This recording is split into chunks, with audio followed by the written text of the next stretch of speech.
Olá a todos, é um prazer compartilhar a minha pesquisa desenvolvida entre 2019 e 2021 no PG Letras, sob orientação da professora doutora Marise Aranha, na linha 2.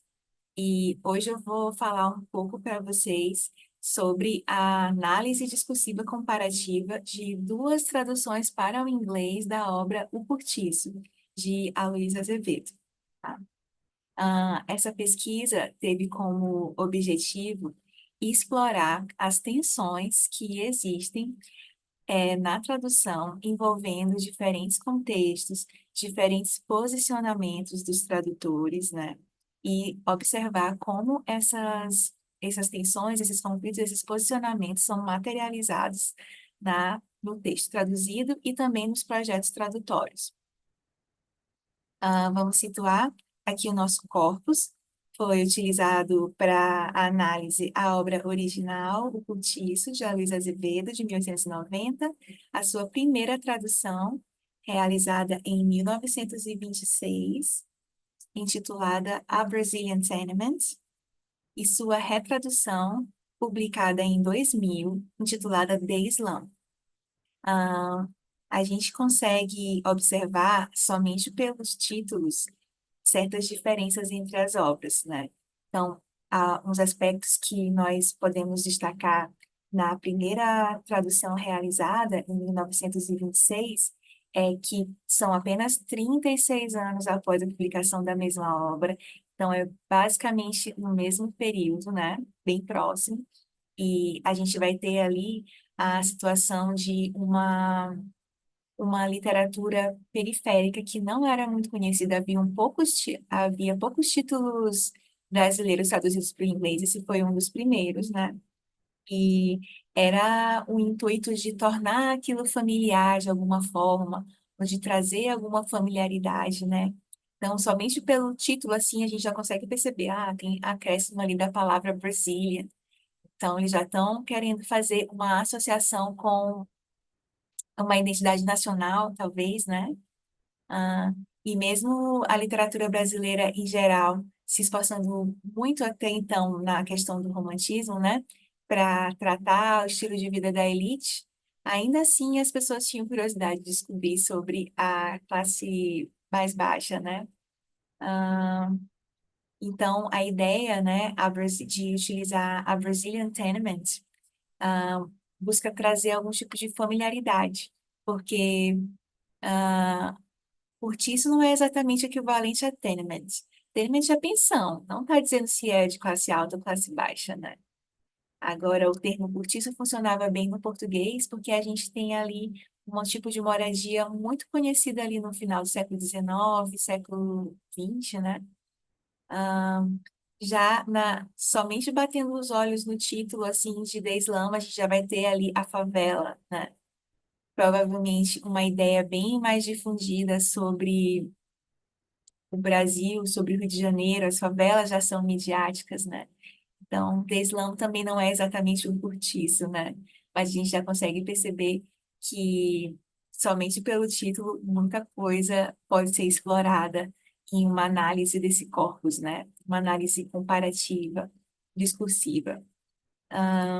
Quando nós realizamos a análise dessa pesquisa, nós levamos em consideração o projeto tradutório, né? Então, isso inclui o título, a parte da capa, as orelhas do livro, prefácio editorial, prefácio do tradutor, né? Até mesmo algumas notas tradutórias.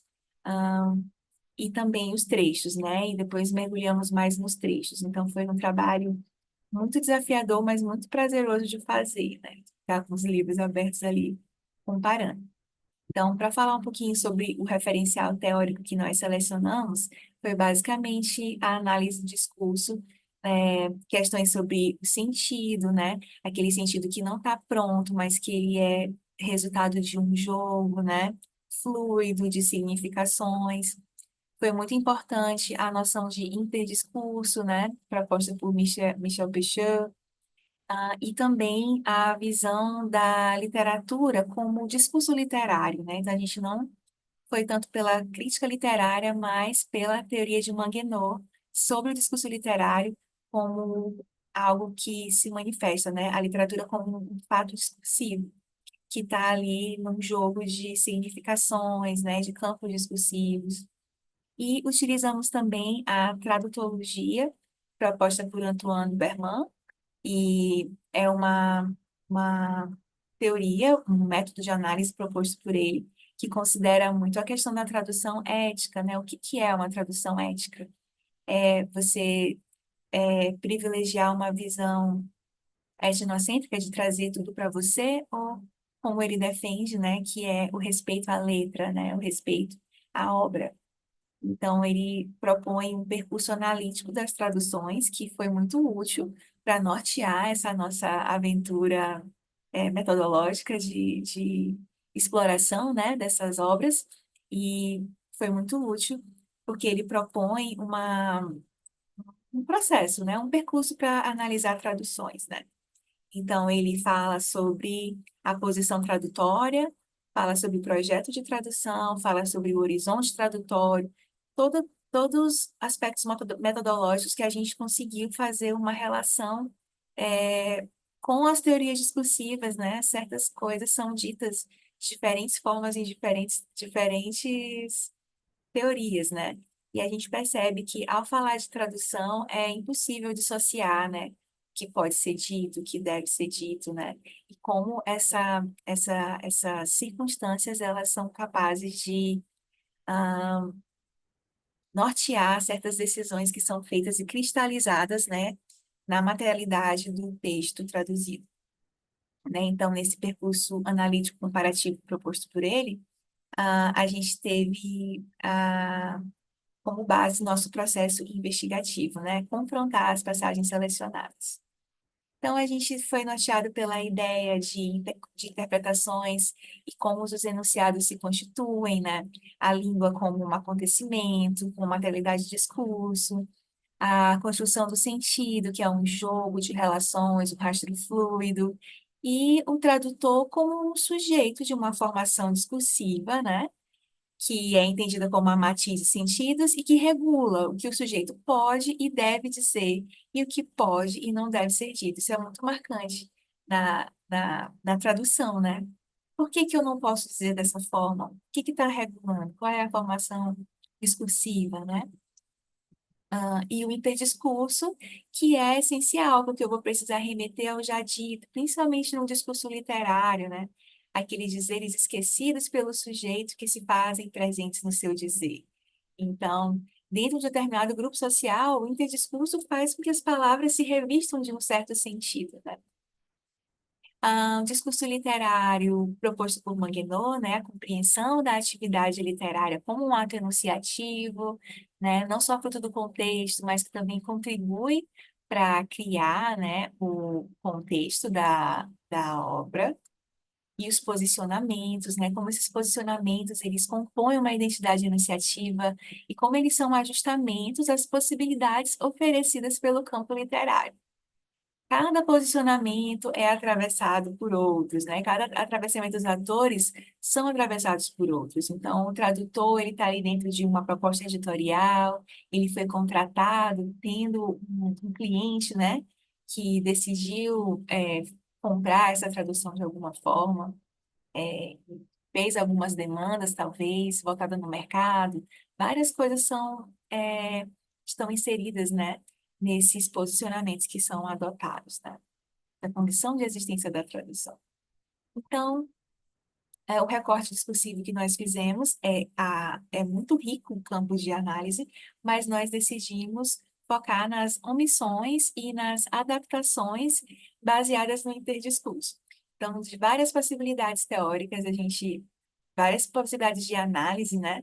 Nós comentamos algumas dentro desse projeto literário, projeto tradutório, mas focamos mais em trechos de omissão e adaptações. Então, vamos ver isso comparando alguns trechos da obra, né?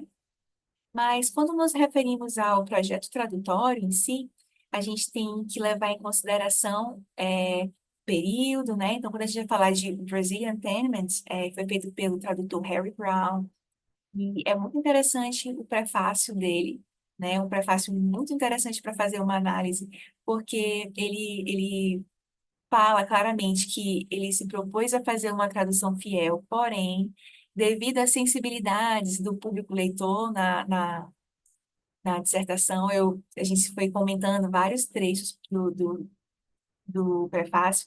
Ele fala que devido à sensibilidade do público-alvo, né, do público leitor, seria impossível traduzir certas passagens. E a gente percebe uma divergência de posicionamento quando se compara ao Luiz Azevedo. Ao fazer essa obra, que tem tantas passagens escatológicas, né?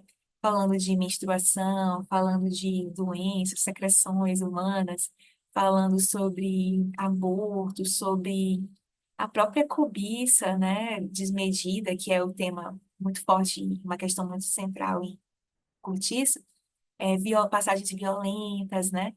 Foram foram feitas buscando causar um rompimento ali com o romantismo da época, né? Mas o tradutor tinha uma ideia diferente. Ele falou, isso vai chocar demais, então a gente vai omitir, né? Então, enunciados curtos, mas também passagens bem longas foram omitidas. E nesse prefácio, ele se justifica e ele também tem uma visão de, de reconhecer o quão rica é a literatura brasileira, e ele fala que ela tem que ser conhecida, ele fala que ele demonstra um conhecimento sobre várias obras brasileiras, mas ele justifica que nessa tradução ele precisou modificar, né? Ele fala que seria muito chocante para os avestruzes, ele compara com os avestruzes, né? Que enterram a cabeça na terra quando se deparam com uma situação que seja chocante, desconfortável, muito erótica. Dentre outros aspectos, a gente pode ter também a questão da época, né? É uma época mais conservadora e ele se viu é, buscando privilegiar esse público.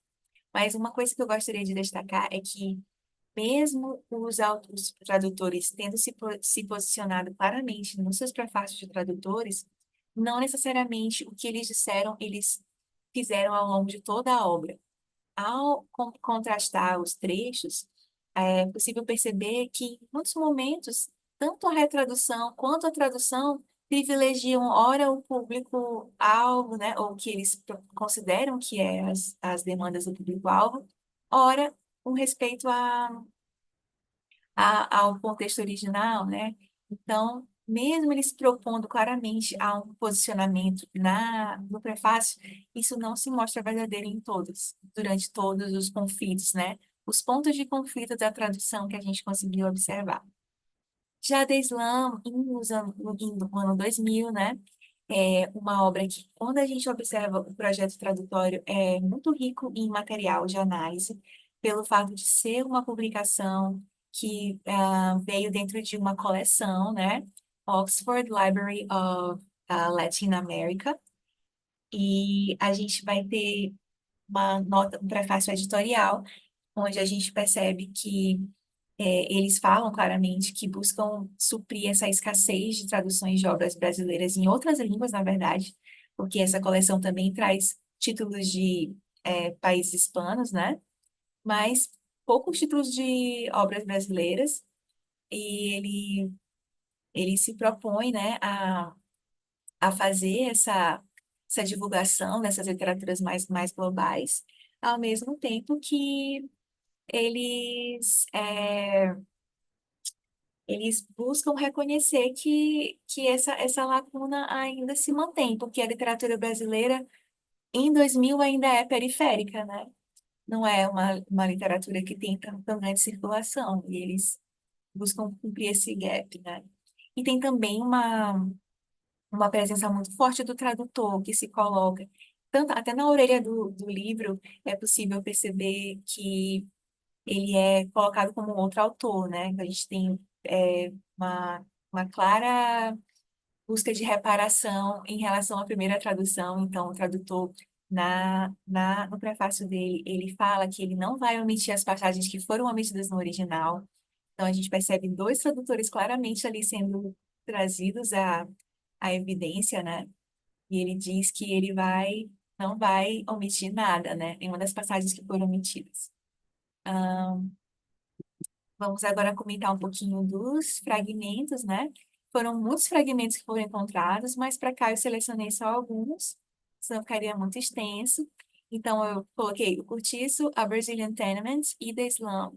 E a primeira que a gente destaca aqui é uma omissão total dessa passagem inteira, né? Então, é um pouco longa. A gente tem a fala quando a Leocádia fala que tá com a roupa molhada, e aí ela quer trocar de roupa porque ela não quer ficar com corrimento. E aí, minha Brazilian Tenant omite-se tudo. E mesmo em Deslam, falando que não omitiria nada, que não estava preocupado em combater a escatologia da obra original, a gente percebe que ele substituiu por um resfriado, né? Não quer pegar um resfriado. E passagens até bem mais longas, às vezes uma ou duas páginas totalmente omitidas, né? A gente percebe, principalmente em Brazilian Tenements.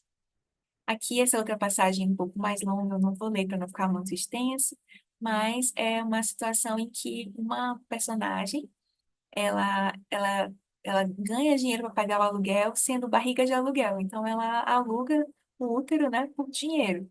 Em Brazilian Tenement, totalmente impensável uma mulher, né, gestar, a maternidade, ser colocada como uma coisa para ganhar dinheiro, né? Em The Slum, isso foi mantido, né? A questão se faz hoje em dia, né? Principalmente lá nesse contexto de Estados Unidos. Aqui a gente vê um trecho falando sobre o aborto, que foi totalmente omitido na primeira tradução e não foi omitido na outra. E em Cortiça a gente vai ter a questão da tradução da menstruação, né? Omitida, que ele fala que beijou-lhe repetidamente às vezes e parecia querer beijar também aquele sangue abençoado, o sangue da menstruação. Foi omitido, né, no primeiro. E algumas adaptações que a gente pode nomear aqui para exemplificar, né, as muitas que aconteceram é o termo fluminense, substituído por Brasília, né, uma generalização, e o carioca, que não é equivalente ao fluminense também, mas que já revela que esse termo tem maior familiaridade já, né, separado carioca, né, o que é ser carioca, o que é ser uma clássica carioca, né, uma garota clássica carioca da época. Também esse outro trecho em que a gente percebe que ele traduz uma luta renhida e surda. Em a primeira tradução a gente vai ter a Long and Silent Conflict e na segunda ele colocou Cold War, né? Uma guerra fria, algo que não existia na época que a tradução foi feita a primeira, né? Então, uma clara priorização do seu público leitor. Aqui, quando ele fala sobre café da manhã, substituindo o almoço, né? O personagem fala, eu não sei, eles ambos substituíram por breakfast, café da manhã. Aqui também alguns provérbios que foram desafiadores, pelo visto, pelos tradutores, quando ele fala, quando não há, é o rei o perde. Traduzidos de diferentes formas, né? Com diferentes expressões. E eu gostaria de destacar também a questão desse fragmento que fala da Libânia, que é uma personagem que virou prostituta, né? Então ele fala, o Aloysio, no texto de Aloysio Azevedo, fala, se atirou aos cães e fez má vida na rua de São Jorge. Em A Brazilian Tenements, ele só fala que has gone to the dogs and lives down, Rua São Jorge, então manteve bem semelhante. Já The Slum utiliza a expressão became a whore, né? Mas se transformou em uma puta, né? Então, um termo bem mais pesado. E isso acontece em vários trechos do Islã. A gente consegue perceber vocabulário bem mais vulgar, bem mais ofensivo do que o original. Então, mesmo naquela época, quando ele utilizava esse linguajar mais profano, é de uma forma mais indireta. Em Islã, a gente percebe termos bem baixos mesmo. E com relação às considerações finais, a gente gostaria de destacar a ideia de que não há linearidade de tradução, uma tradução substitui a outra porque ela tem melhor qualidade, né? Não, todas são atuais, todas são interessantes, né? Principalmente desse ponto de vista de uma investigação exploratória. O campo tradutório, ele é muito rico para pesquisas, né? Possibilita a construção de várias pesquisas relacionadas ao discurso, né? Que é algo que não é tão comum ainda essa percepção discursiva do processo tradutório, né? E também perceber que tanto o The Slum quanto a Brazilian Tenement, elas têm retraduções, apesar de a primeira ter um número maior de ocorrências, né, de omissões, a outra também tem. Então, esse interdiscurso ainda opera, óbvio, né? Opera, assim, inevitavelmente, né?